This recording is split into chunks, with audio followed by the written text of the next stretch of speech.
My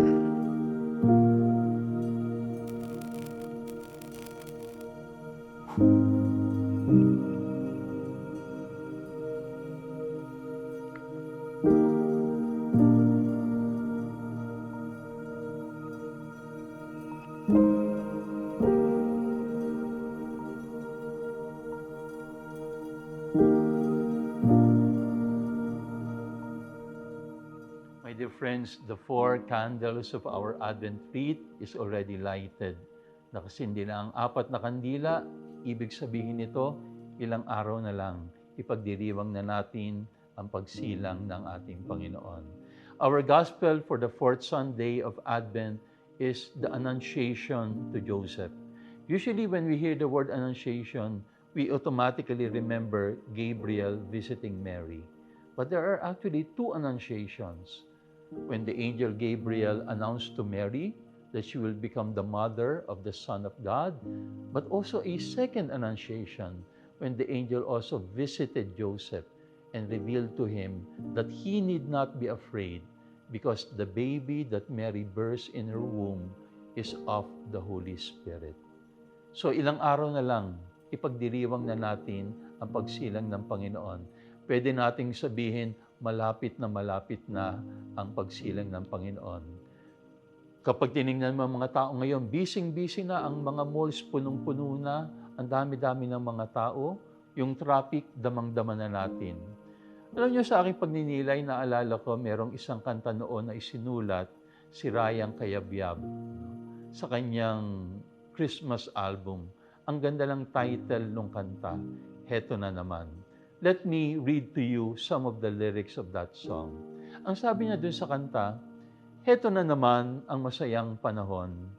Ubas at mansanas na kahon-kahon. Said na ang bulsa, pagod pa ang paa, kahahanap ng regalong mura't maganda. Di ba ganyan lang nangyayari sa atin pag malapit na ang Pasko? Haras na haras tayo dahil dun sa ating mga many traditional Christmas preoccupations. And then in the second paragraph, ang sabi niya, heto na naman yung ganitong panahon, kundi kalendaryo ay maalat na hamon. Wala na bang iba? Fruitcake na luma, exchange gift na diary, chocolate at sabon. Wala na bang iba? And then, the chorus, sabi niya, wala na ba kundi panandali ang saya?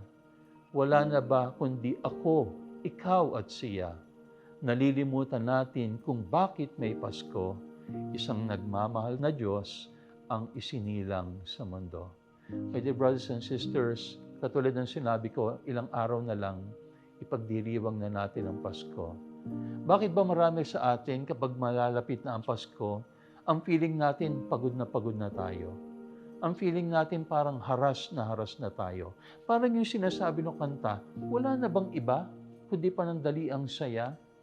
Wala na bang iba kundi ako, ikaw at siya? That is the key. When we fail to realize that there is more to Christmas than ako, ikaw at siya, when we fail to realize that Christmas is not about ourselves, but Christmas is about, katulad ng sinabi ng kanta, isang nagmamahal na Diyos ang isinilang sa mundo. Ang talagang feeling natin, heto na naman.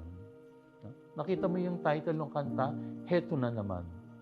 Sa pagdating ba nitong Pasko, sa darating na Pasko, ganun ba ang nangyayari sa ating puso ngayon? Heto na naman. Here we go again. That can happen to each and every one of us when we fail to realize that Christmas is not about ourselves. But when we begin to realize that Christmas is about someone who is bigger than ourselves, isang nagmamahal na Diyos ang isinilang sa mundo, then hindi natin sasabihin, heto na naman. Siguro ang sasabihin natin, heto na. Nakita niyo yung pagkakaiba? Pag sinabi mong heto na naman, parang wala nang kahulugan, nakakapagod na. Pero pag sinabi mong heto na, our hearts are filled with excitement. Our hearts are filled with anticipation. Look at Saint Joseph in our gospel today. First, he experienced a certain kind of anxiety. Bakit? because his attention was still focused on himself. Anong sasabihin ng mga tao kapag nalaman nilang si Maria ay nagdadalang tao? Hindi pa kami nagsasama, mapapahiya ako. But when he realized, when the angel revealed to him, Joseph, do not focus on yourself. Know that the baby that Mary bears in her womb is from the Holy Spirit. Joseph realized that there is something and someone here greater than myself. There is something, someone greater than my own preoccupation. Then he was liberated. Yung takot sa kanyang puso nawala. Yung takot at pagod at pangamba sa kanyang puso napalitan ng kapayapaan, kagalakan at kasiyahan. Hindi niya sinasabing, heto na naman. Makikita natin si San Jose, sinasabi niya, heto na, darating na ang ating pinakahihintay na Mesiyas. And so my dear brothers and sisters, habang papalapit na ang Pasko, yan ang panalangin ko para sa inyo. Yan din ang panalangin ko para sa akin.